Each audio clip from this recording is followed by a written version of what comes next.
Hello again. The SARC-64 compiler supports now word values. They are 16-bit unsigned integer values. Such values are not natively supported by the Commodore 64 as it only has an 8-bit microprocessor. Because of this, the compiler has to put an extra effort into compiling the word values. Let's have a look.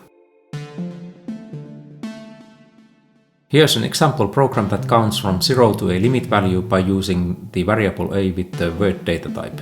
You can use the word data type just like the byte data type. The variable b is a reference variable that holds the limit value, so by the end of the program both a and b should have the same value. Let's run the program and see it in action.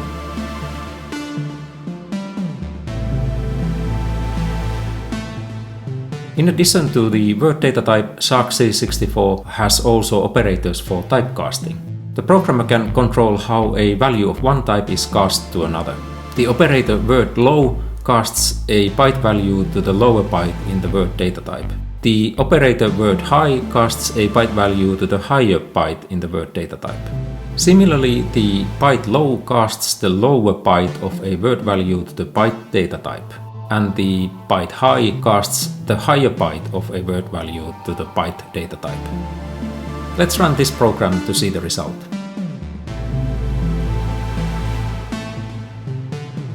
Now, the microprocessor of the Commodore 64 is an 8-bit processor. So, how is it used to compute 16-bit values? Let's first have a look at how the microprocessor computes an 8-bit value. To compute some arithmetic operation on a byte value in the memory, the microprocessor has to first load the value to the 8-bit accumulator. After that, the other byte value is read from the memory to the arithmetic operator. Then, the arithmetic operator fetches the first value from the accumulator and computes the result. The result is then pushed back to the accumulator from where it can be stored back to the memory. To compute a 16-bit value, we need to introduce a virtual 16-bit register. It holds the 16-bit value similarly to the 8-bit accumulator.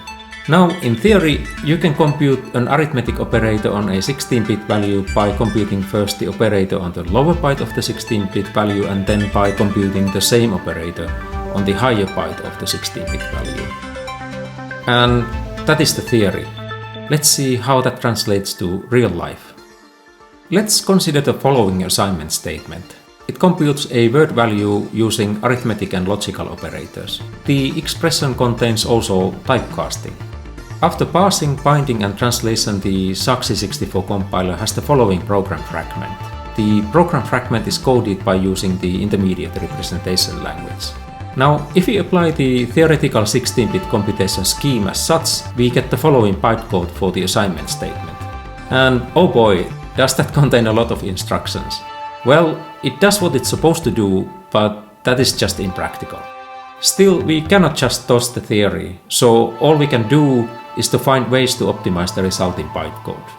We can start the optimization already in the binder and substitute all the constants with the fixed values. Then the assignment statement is transformed into a simpler form. This is going to affect the following part of the bytecode. Now, this may not look like an optimization at this point. However, it is an enabling step for the later stages. The second optimization that we can do is to pre-compute any typecasting with fixed values already in the binder. Then the assignment statement gets a much simpler form. This is going to affect the following part of the bytecode. Again, this may not look like an optimization, as this too is an enabling step for the next stage. Now that the assignment statement contains all the possible fixed values, we can pre-compute any operators with fixed values in the binder. Then the assignment statement simplifies significantly. This is going to change this part of the bytecode. And now we have a much cleaner result. This is, however, as far as we can go in the binder. The following optimizations have to take place in the bytecode generator. The next optimization is again an enabling step. Instead of constructing a fixed 16-bit value on the fly in the bytecode, we can store it directly to the memory and reference it in the bytecode. This is going to affect this part of the bytecode. After this, we can implement a lazy register loading. Then instead of loading the value immediately to the virtual 16-bit register, we can record the source location and use that instead. This is going to change this part of the bytecode by removing the unnecessary storing of the value to the virtual 16-bit register. Next, we can extend the lazy register loading by supporting the use of the accumulator as a 16-bit value source. This is going to change this part of the bytecode by removing the unnecessary storing of the accumulator value to the virtual 16-bit register. And finally, we can implement the lazy register storing. Then instead of storing a computed value immediately to the virtual 16-bit register, we can have a peek at the next instruction to see where the result is going to be stored. Then we can use that as the target location. This optimization is going to affect almost all the bytecode. The impact of the optimization is significant. So to give an idea of how much these optimization steps improve the resulting bytecode, let's put the optimized bytecode next to the original bytecode. There's such a big difference between the two that it's hard to imagine that the optimized code was originated from the original bytecode. And as always, all this deduction happens in the SARC-C64 compiler on the background, and the programmer doesn't have to worry about it at all. So that is how the word data type is implemented in the SARC-C64 compiler. As always, there's still much to be done, and I'll keep on working. Thanks for stopping by, and see you soon!